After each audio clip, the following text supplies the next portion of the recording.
Houston on a Monday morning. Boy, we have a very busy morning and a busy week to get started with. I'm Alona Carson along with Jacob Rascone, and we appreciate you joining us. We are continuing to follow the breaking news after Texas Democrats left Austin as they had threatened to do ahead of today's scheduled vote on redistricting proposal. Here's a look at the current congressional map on your right, and then these are the changes in Harris County, of course, on your left. The center of your map here, the massive shift, the changes on your right, districts 18, 29, and District 9. In those changes, each district would need to be adjusted, of course.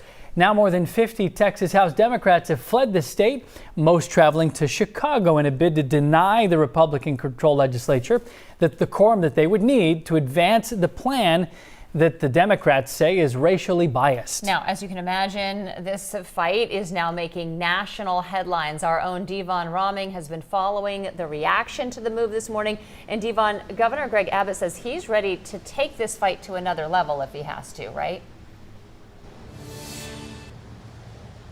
That's right, Alona and Jacob. You know, this is a move that the eyes of the nation are now watching right here in Texas as the governor is threatening legal action against those House Democrats who have left for Chicago. Now, the House Democrats say the Republicans and Governor Greg Abbott are pushing this redistricting bill forward in submission to President Donald Trump, who told Governor Greg Abbott he wants to flip as many as 5 of the current 12 Democratic seats here in Texas to give Republicans a bigger majority in the House. Republican lawmakers like Texas House Speaker Dustin Burrows took to social media last night saying all options will be on the table if a quorum isn't present Monday.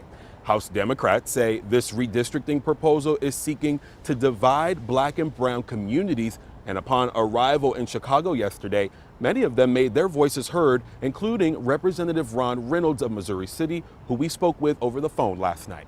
The bill was set to be on the House floor within the next few days, and we saw that this was the only option that we have at the present moment to fight back to help save our democracy.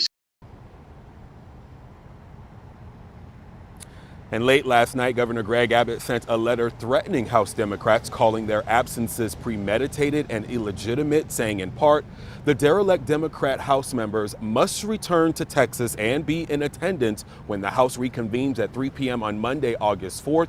For any member who fails to do so, I will invoke Texas Attorney General opinion number KP 0382 to remove the missing Democrats from membership in the Texas House. So it's just going to be a wait and see game much of today to see what move the House Democrats make, as well as Governor Greg Abbott. Meanwhile, lawmakers are legally allowed to leave the state, but the legislator can issue civil arrest warrants, which is why these House Democrats have left to a deep blue state like Illinois. So we're going to wait and see what happens here, and of course bring you the latest as this continues to unfold. For now, reporting in Houston, Devon Rahming, KHOU 11 News. Yeah, so many twists in this one. Devon, thank you for the update. And at this hour, we have special team coverage of the situation developing with the special session. KHOU 11 political analyst Brandon Rottinghouse is joining us now. Good morning. Thank you for joining us. Why don't we start with what this means for the timeline of the maps? I understand that twice in the past 25 years, Democrats have walked out, but what they were protesting eventually passed. Is that what we're looking at here? Probably what we're looking at here. This is certainly a messaging move. It's a way for Democrats to show that they're very dissatisfied with the process, and that's a big part of the reason that we're seeing them walk out. At the end of the day, it's going to delay the inevitable, which probably means the maps will pass. There just aren't many options that Democrats have, either legally or procedurally, to be able to stop what the Republicans want to do. And it's going to be messy in the meantime. There are certainly going to be some serious consequences for legislators who choose to stay away. Yeah, wanted to talk about that, Brandon. Governor Abbott, you just heard, has threatened to remove the legislators from office and then swiftly fill those vacancies.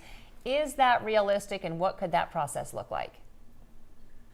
It's not that realistic. The governor is relying on a report and opinion from the attorney general that indicates that this is something that can be done by the courts. It's never been done. The likelihood of it being done is remote, but obviously Republicans mean business. And this, I think, suggests that they're very much in the mindset of saying that the Democrats have to be here to be able to accomplish this. It's going to be a real messaging war, and this has certainly national implications beyond just Texas. Absolutely. One last question, Brandon, for now. We know that this is about the redistricting vote in the House today, but how does this impact everything else on the agenda for the special session? Yeah, it's a great question, Jacob. I mean, what ends up happening here is that everything slows down. Essentially, they can't have a quorum, which means they can't conduct legislative business. Ultimately, that means everything's going to slow down or come to a virtual halt.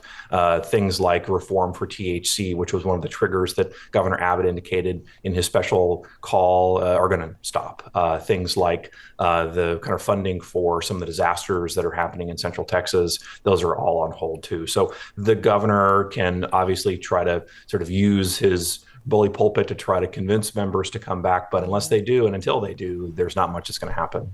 Wow, such an interesting situation. Brandon Rottinghouse, thank you for joining us. We're not done. We have so many more questions for you, so we're going to be checking back in with you during our 7 a.m. newscast streaming on KHOU 11 Plus. We'll see you in just a little while.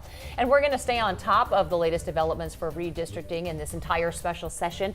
Stay with us for a live update from Chicago that's coming up in less than 10 minutes. All right, Brandon Rottinghouse with the